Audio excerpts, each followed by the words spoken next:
Ish futbollisti i Kombëtaris dhe i vllaznisë Ilir Kepa, i cili ndodhet në Shkodër për pushime, ka komentuar sezonin e fundit të skuadrës kuqeblu. Sipas tij, vllaznia zhvilloi ndeshje të mira dhe tregoi futboll cilësor, por humbi titullin për shkak të pikëve të lëna ndaj skuadrave të fundtabelës. Nuk më ka shkënjur absolutisht, sepse vllaznia ngeli një ekip, pavarësisht se nuk e mori titullin e kampionit, një ekip që kishte qef ta shikoje të luajë futboll.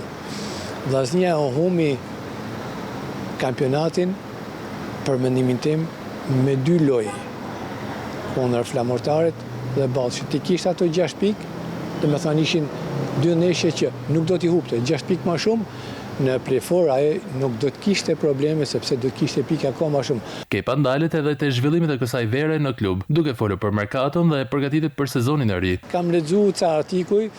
Lexova një artikull të Kallakut që ishte pak i pakënaqur, nuk e di tash ja do të vazhdoj me vllaznin apo jo, që për mua Kallaku mendet një lojtar më të mirë, një lojtar Chelsea i ekipit, por shohim se si do jetë më gjatë, domethënë historia e tij, domethënë me ekipin e vllaznisë. Nuk e di, shohim. Ndërkohë vllaznia i ka lënë fund fazës përgatitore në Sloveni, ku ka zhvilluar 5 ndeshje miqësore në prag të paraqitjes në Ligën e Konferencës.